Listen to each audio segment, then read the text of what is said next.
Good evening and welcome to the Council meeting of 24th of June 2024. Item number 1, welcome and acknowledgement of country. Wodonga Council acknowledges Aboriginal and Torres Strait Islander people as the first inhabitants of the country and as traditional custodians of the land. We respect their ancestors, elders and young people and recognise their continuous connections to land, waters and communities across the country. Item number 2, apologies, requests for leave of absence and requests to attend by electronic means. We have Councillor Poulton with leave of absence. We have an apology from Councillor Simpendorfer. Any other councillors seeking leave? No. 3, declaration by councillors of any conflict of interest? No. Can I have there are no minutes to confirm from the last meeting. It's a bit early for that. Question time, Mr. CEO.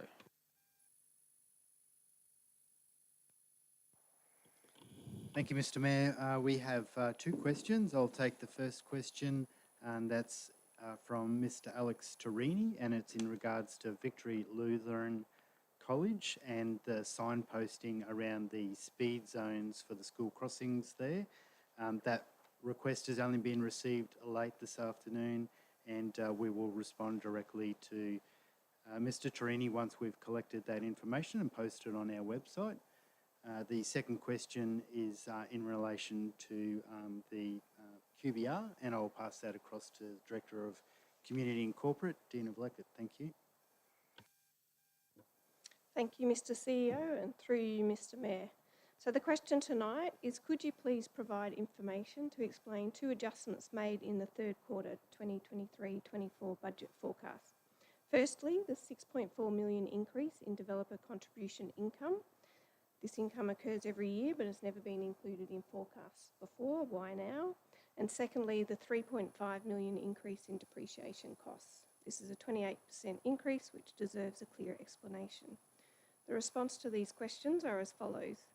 Council is currently on an improvement pathway with the implementation of better processes, tighter controls and the provision of more accurate information. Following advice from the AEC group, who did an independent financial sustainability review, a number of adjustments have been made to the 2023-24 March quarterly budget report and included within the 24-25 budget. So more specifically, in relation to the $6.4 million increase in developer contribution income, in accordance with accounting standards, non-monetary developer contributions must be included in the year-end annual statements. This has been occurring as part of Council's year-end processes. However, these forecasts have not previously been included in Council's budgets or the monthly and quarterly budget reports. These non-monetary developer contributions, along with the associated whole-of-life costs, are now included in both the 24-25 budget and the 23-24 March quarterly budget report. Secondly, in relation to the $3.5 million increase in depreciation costs, as part of the review, an error in the depreciation amount in the 23-24 budget was identified.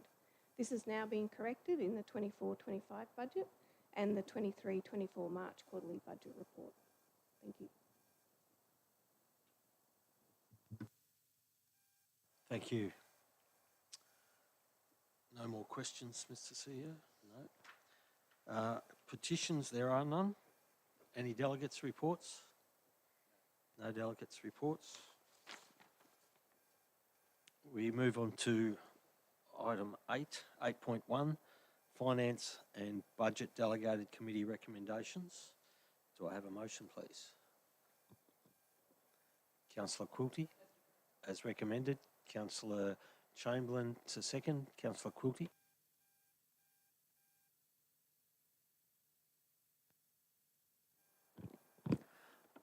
Thank you, Mr. Mayor. Firstly, I would like to thank my colleagues, the councillors and the staff for the extra work they've done on the Finance and Budget Committee. I believe that it has been a huge improvement to this process, to the budget process, and to the finance process to have this committee separate, working separately in parallel with council. It provided extra transparency. We, as councillors, had the opportunity to query a lot of things, and we were given a lot of information by the finance department. At the previous meeting of Finance and Budget Committee, we considered the quarterly budget report, draft budget, the updates to the draft budget, and the basically everything that is listed in the recommendation. And I just would like to open the debate on that. Thank you. Thank you, Councillor Quilty. Councillor Chamberlain. Thank you, Mr Mayor. I'd just like to point out, as quite correctly pointed out by Officer Vleckett on the quarterly budget report variations, we are on an improvement pathway. There's been a lot of work go in over the last several months by our finance department and our the whole council, to be fair, on trying to make sure that everything we do in regard to this is more accurate and more impressive. It's certainly been much more open than what I've ever seen before, and I think it's an improvement, a vast improvement on what's been done previously. The job's not done, but we're a fair way down the rabbit hole, and we're going to keep going until they get it right. All right, so at this stage, obviously I'm going to support this motion that the Finance and Budget Delegated Committee, and I think it's been a very handy tool to help to enable the people to go down the path of what they need to do and find improvements in the systems to ensure our reporting can be followed, makes sense, and does contribute accurately to the budgets that we get made and the predictions we make for future years. So I'm happy to support this tonight from the recommendation of what the Finance and Budget Committee approved last week. Thank you. Thank you, Councillor Chamberlain. Other councillors? Councillor Hall. Yeah, I'd just like to add to last week at the Finance and Budget Delegated Committee, we also had submissions that we discussed, and they, you know, there was some substantial amount of submissions last week. I mean, that the budget received, but they were all answered appropriately in the report, and as such, there wasn't any changes that were made, and we're looking at adopting the recommendation tonight. So thank you. Thank you, Councillor Hall. Councillor Lowe. Yeah, thank you. I was unable to attend that meeting due to being crook, so I won't address anything that happened there because that was where the opportunity should have lay. But I just want to echo some of my fellow councillors' words tonight that the Finance and Budget Committee, I was definitely up on the fence when it was first suggested, and I find anything that helps with communication, debate, transparency, and that can only be a positive. And I'll put my hand up and say that, you know, if anything, I was had more doubts on it than what I did positives for it. But that has definitely swung around. I found it beneficial. Sometimes I felt like there were meetings for the sake of meetings, which I'm not that type of person. But in general and overall, I think it's been a good addition to council and the way it delivers the budget. So I'll be supporting the document tonight. Thank you, Councillor Lowe. Councillor Quilty to close. Thank you, Mr. Mayor, and thank you very much for the debate. Really nothing much to add in closing. The quarterly budget changes have been discussed and have been touched on in answering the question earlier this meeting, and the small variations to draft adjustments to draft budget have been accepted, and I'm happy to support. Thank you. Thank you, councillor Quigley. I put that motion. All those in favour? Carried unanimously. The next item is item 8.2, Council Plan Adjusted 2024. Do I have a motion? Councillor Chamberlain, as recommended. Do I have a seconder, please? Councillor Hall, Councillor Chamberlain. Fairly straightforward. This was put out to review and feedback consultation with the public at a previous meeting back in May. That consultation's happened. We've only had one submission. That submission is in the agenda and was considered to be not relevant to this change in any case. Accordingly, it's entitled to be adopted as it was put out to consultation. There's no negative feedback come back for it, and we should adopt it accordingly. Thank you. Thank you, Councillor Chamberlain. Councillor Hall. Yes, look, I have nothing to add to that. It's been out for community feedback and received, as Councillor Chamberlain said, there was one submitted that was received, a submission, and it sort of wasn't really in relevance to the council plan, so no changes have been made to the plan going forward. So, yep, I support this going tonight. Thank you, Councillor Hall. Other councillors? Councillor Lowe?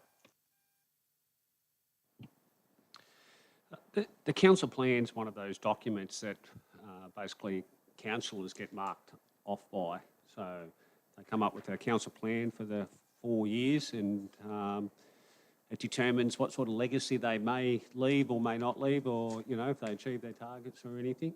The adjusted council plan for this year has been brought about, as I said last time, I think I noted that a lot of this has been changed from we will do to we will advocate for, and that's because of the financial strain that we find the council under at the moment. So, but there's a part in here knowing that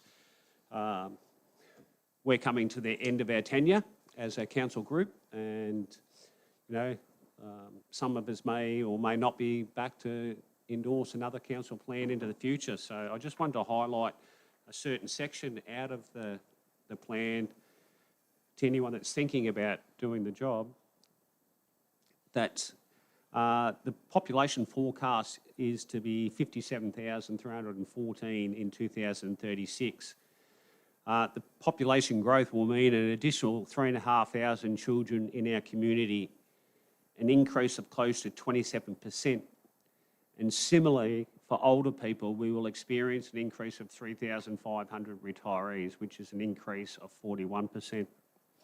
I've always put my hand up for council because it's about what I want to see our children grow up with, and you can see by that influx, it's ever important that we set ourselves up for the growth rate of our children. And the growth has significant implications, and this is the part that I'd like any future councillors to focus on. The growth has significant implications for council as we strive to ensure our people have access to opportunities and service the need to prosper here in Wodonga. Homes, available, affordable land and well-planned neighbourhoods. Jobs, attracting business and industry in Wodonga. Education and health, increased services to meet growing population, and public open space for everyone to enjoy recreation. Shopping and entertainment precincts. Ensure people and visitors have something to do when visiting our city and supporting our local economy. And this is about setting up plans to achieve those things. So those plans need a lot of strategy and strategic thinking behind them, and some of them need funding. So we'll need to come up with ways to fund those as well. So I just wanted to highlight that to anyone out there that's thinking about running for council. Thank you. Thank you, Councillor Lowe. Other councillors? Councillor Chamberlain. No, the only thing I'd like to say is Councillor Lowe makes some very relevant points. The council plan obviously is going to be something that we hope to do and we hope to achieve in this city going forward. I hate the term going forward because you can't go backwards, let's be fair. And anyone considering running for council at the elections later in the year needs to take this stuff on board, because we do need to make sure that we have a vibrant and efficient and effective community. We've done a good job so far. Our growth rate shows that. We're a very attractive place for people to come to, and it's only going to get more so. We need to make sure that our infrastructure and our services keep up with that growth. Thank you. Thank you, Councillor Chamberlain. I put that. All those in favour? Carried unanimously.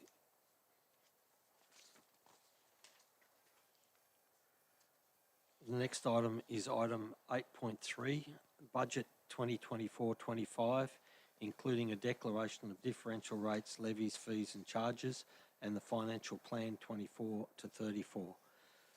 Before we start, Councillor Simpendorfer, who is an apology for tonight's meeting, has made a request that a statement be read to the meeting at the beginning of this item. So I intend to read his statement. His statement begins, "Thank you for the opportunity to address you today. Please accept my sincere apologies for not being available tonight due to work commitments. As we gather to discuss the 24-25 Wodonga Council budget, we recognise the challenges that lie ahead.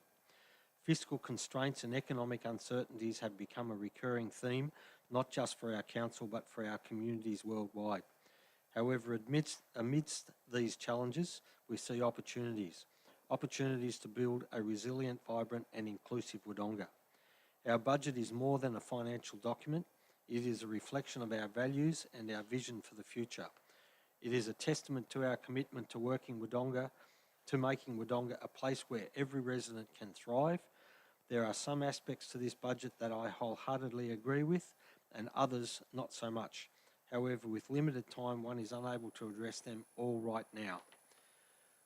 What I do want to say is that our long-term hope for Wodonga is a community that is resilient in the face of adversity, united in its diversity and forward-thinking in its approach to development. We envision a Wodonga where every individual has the opportunity to succeed, where our natural environment is cherished and protected, and where our collective spirit drives us toward a brighter future. In voting for this motion, let us remember that the budgets are not just about numbers. They are about people. They are about our aspirations, our shared goals, and our commitment to each other.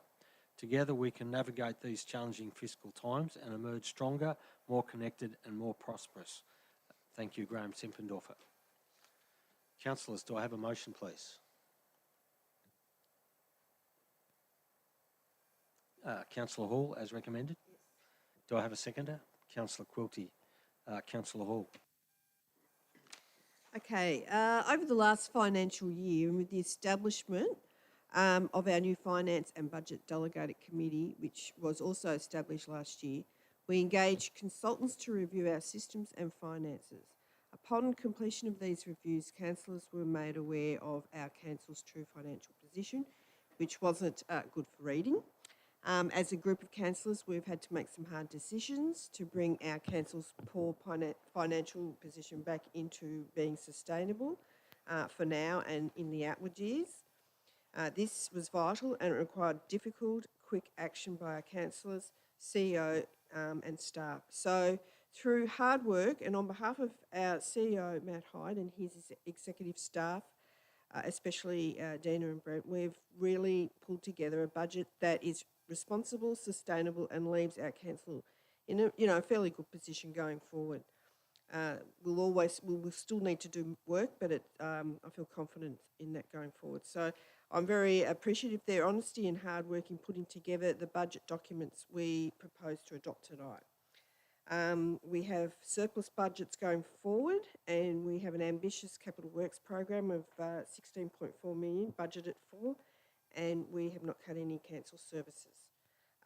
It is my view that the council services reviews completed and the organisational restructuring that took place have been vital for our for the sustainability of our council. We are now in a much better place going forward after identifying and addressing the changes that have occurred within the organisation. And while I understand most people are doing it hard in this financial climate, and that everything you need to live these days has gone up significantly, let me tell you that this council group has toiled over everything that we do at council. Always very aware of the balancing act we need to perform when decision-making around services, infrastructure and cost impacts will have on this community. No decision made at council is ever taken lightly. A 2.75% increase is the capped amount set by the state government. It is, in my opinion, a fair amount for this financial climate. Although running costs for council would probably amount to more than that. I'm satisfied with the proposed rate rise. Most of the fees and charges have been kept reasonable and as low as possible. Pet registrations for D-sex pets are to rise $1.75 to $33.75, which is still somewhat lower than previous years. So I'm pleased about that. There will be a $35 rise in the fire service levy, which council does not receive. This is a state government levy. And some of the land valuations set by the Valuer General's Office are somewhat high in different rating categories. This is an area the council really does not have a lot of say in, and it can change from year to year. But I will say that the changes to the state government's land taxes is making it very difficult for business and landowner investors. With the increased taxes they are charging on, I'm very aware of that, and the high valuations will not help with this. But other than that, I'm very happy with the budget, and I appreciate the hard work that our staff have done to put this together for us, and I approve of it going forward. Thank you, Councillor Hall. Before we go further, I might ask Officer Leckett to give us a quick rundown on how this budget came to be. Thank you, Mr. Mayor. So I think, as Councillor Hall's already said tonight, we've got a financially sustainable budget and a 10-year financial plan. It's a budget which balances the service delivery for the community with the infrastructure renewal and maintenance, and keeping it financially sustainable for the future. So in May, the draft budget and financial plan were approved for public exhibition, and feedback was reviewed by the Finance and Budget Delegated Committee, with 2 changes recommended, which have been endorsed at the meeting today. Officers have also made some minor adjustments based on the receipt of some additional information in relation to grants, provisions and sundry expenditure. I'll just quickly provide a summary of the budget and the financial plan. So, as Councillor Hall said, a rate increase set at the cap of 2.75% in line with the Essential Services Commission.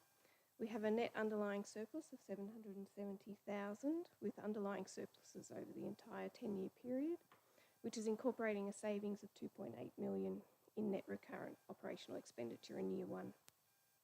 It also includes the non-monetary contributions we spoke about earlier, which weren't previously incorporated in council's budgets, and the associated whole of life costs which relate to these assets. It includes the repayment of existing loans without incurring any new borrowings over the 10 years. None of this has changed since the draft budget was presented to the community. However, as a result of the changes, the investment in services for the 24-25 financial year have now increased by $200,000 to be $60.9 million, with a total of $698 million over the 10-year period, which is an increase of $2.2 million on the draft financial plan. The capital works expenditure has also risen by $600,000 to $16.4 million, which is covering renewals, as well as major projects aimed at improving infrastructure and community facilities in the first year, and a total of $167 million over the 10-year period, which is an increase of $2.9 million on the draft financial plan. Finally, the performance indicators have also been adjusted to reflect those for the budget in the 23-24. I also note that as part of the ongoing delivery of services and infrastructure for the community, and talking to what Councillor Simpfendorfer was speaking, to ensure financial sustainability for council in the longer term, financial plan also incorporates a 2.7 million optimisation dividend to be realised over the next 10 years, either through additional revenue or through the implementation of further expenditure reductions. Thank you, Mr Mayor.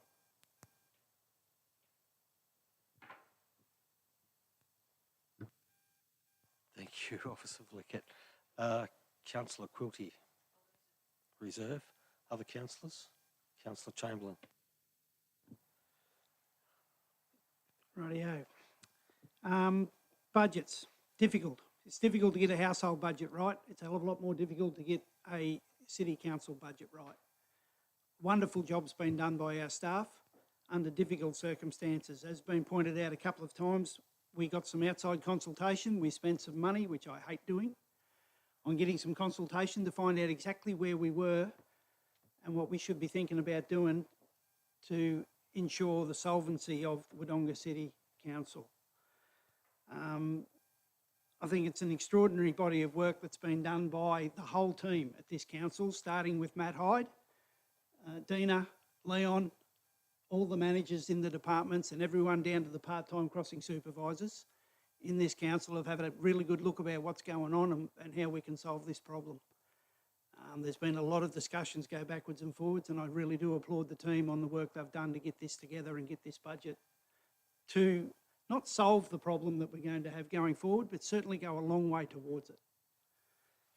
And I got to say that it's absolutely appreciated by me, and I think it'll be appreciated by the people and the ratepayers and residents of Wodonga. Ideally, I would have liked to see no rate increase, but realistically, I think we've done what we can to keep it to a minimum. And obviously, as I said previously, some very difficult decisions have been made and some wonderful work has been done within the departments to try and solve that and keep it to that minimum. I know there has been some discussion in our feedback, particularly around some of the commercial and industrial rate levels. Having said that, the state land valuations and things like the fire service levy, as Councillor Hall pointed out, we've got no control over. I think we've done a great job really to keep those increases to a minimum and to balance the books with a slight modest surplus. There are no future borrowings listed, but if we do get ourselves into a position where we find we need to spend some money as a council and we need to borrow that money, we need to make sure that we've got surpluses so we know that we can pay that money back if it's required. No bank or any other financial institution is going to loan you money if you keep running deficits. So that's been an important factor, and I think Brent in particular has done a fantastic job of bringing that information in front of our eyes and making sure we understand it fully. Overall, I applaud this budget. I think the process we've gone through to do it has been a breath of fresh air. I'm not the smartest man in the room, I'm not the sharpest tool in the shed, and I've understood it almost completely all the way through, and I think that's a credit to the people who've been putting it in front of us. Thank you very much. And I hope the people appreciate the improvement in transparency that we've shown in everything we've done in the last several months. And that hopefully will go ahead the same way in the future and get only better. Thank you very much. I'm happy to support this budget. Thank you, Councillor Chamberlain. Other councillors? Councillor Lowe?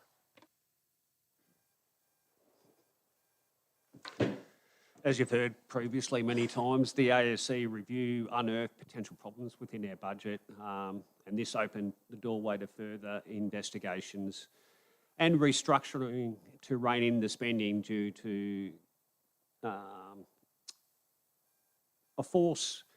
structural deficit of approximately 2.8 a year. So we've been forced to go down that path.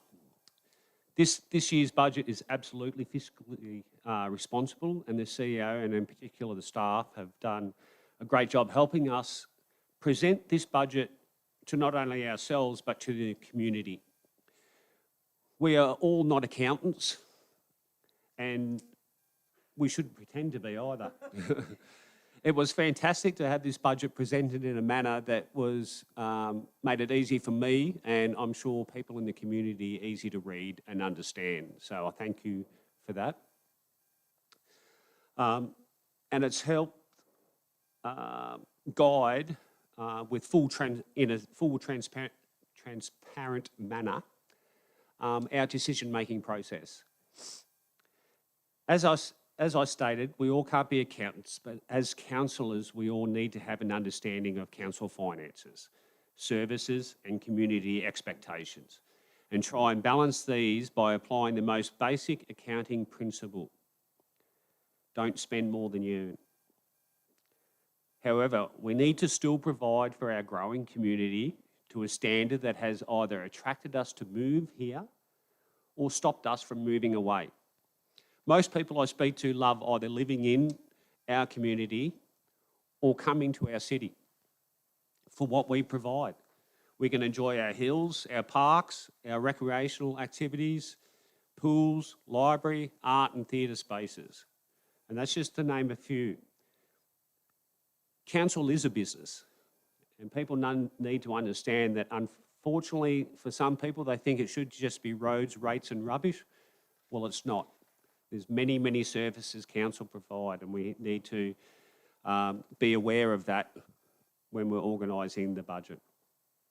Whilst I don't agree with everything within this budget, as I've stated previously, I'm happy to support this budget as it provides a new councillor group with an eyes wide open approach.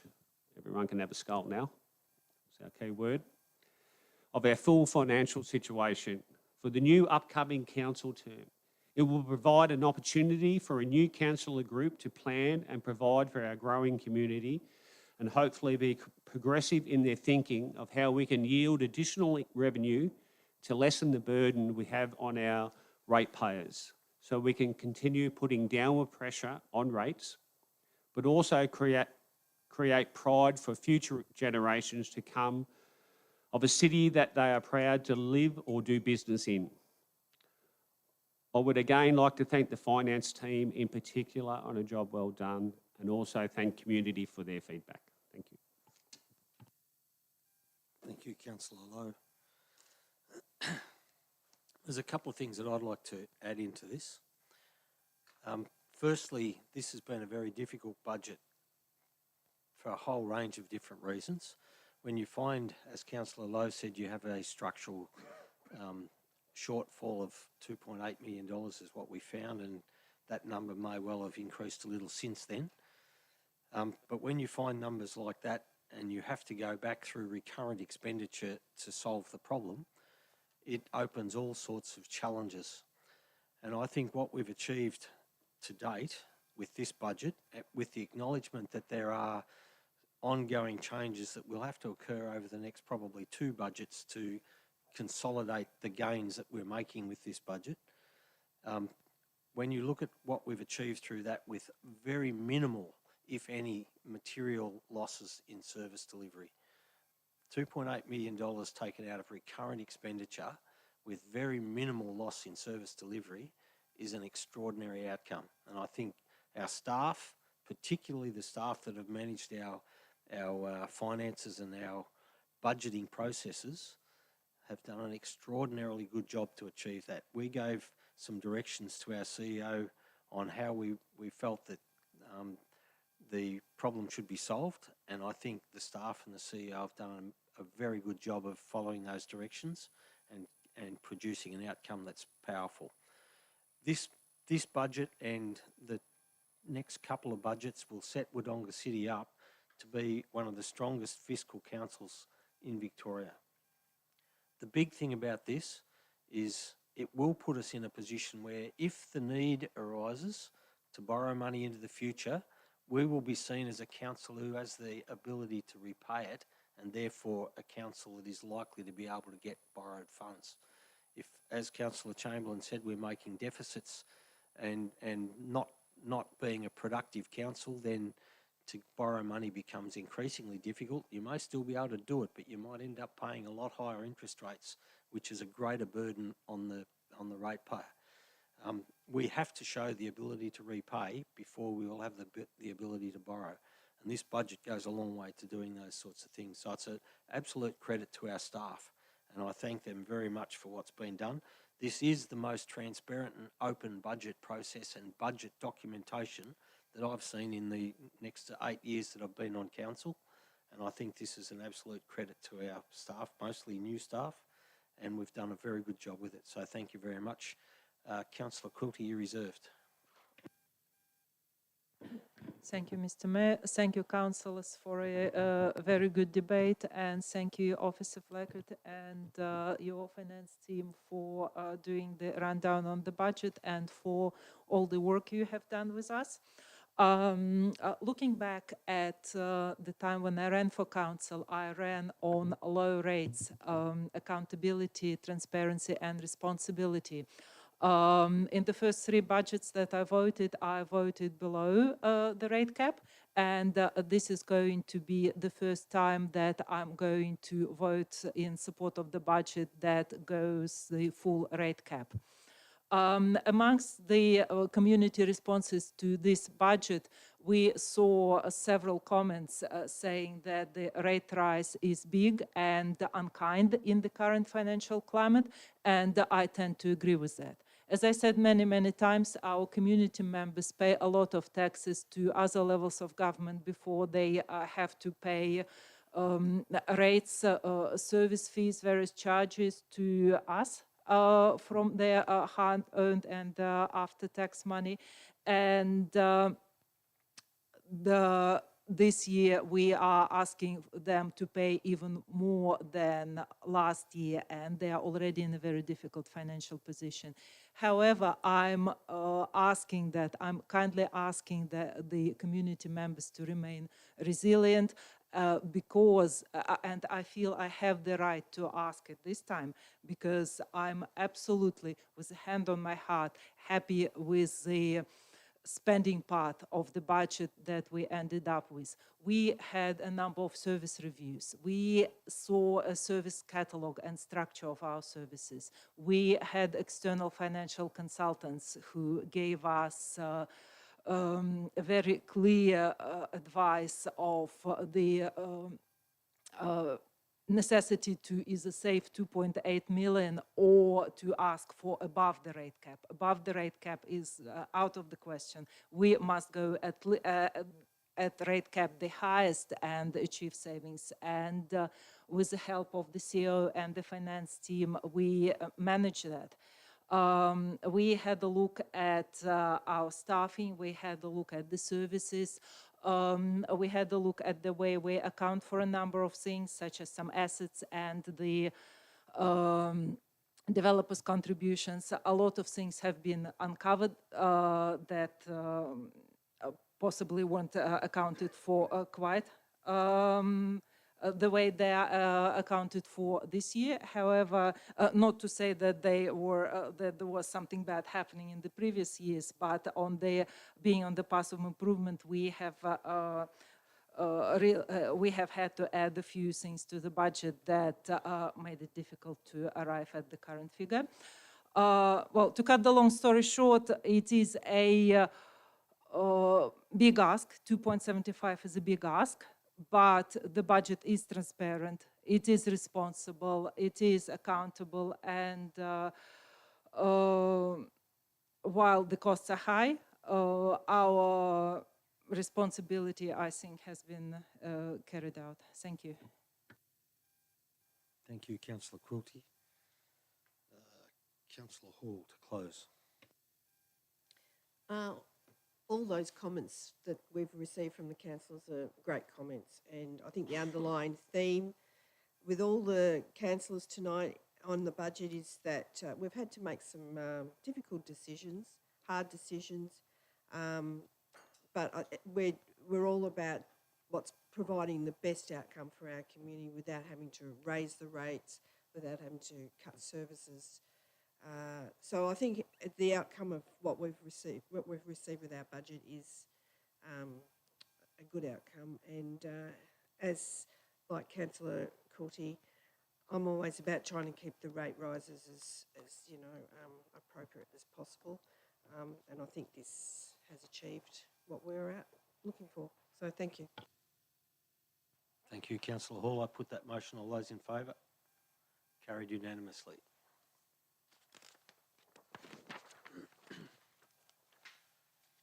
Item 9, reports for noting, of which there are none. Reports for information, which there are none. Notice of motion, which there are none. Is there any general business, councillors? I have one small item of general business that I'd like to make note. In the past week, we saw the passing of a stalwart of Wodonga Saints Football Club, Robert White, otherwise known as Whitey. He was part of the Bethanga Football Club before it came to Wodonga. He was just about everything there is in volunteerism to the football club. He's done just about every job there is that is in a football club for a person to volunteer to do. He was an absolute stalwart and the backbone of the club. And I think the club is going to miss his presence enormously. So condolences to his family, and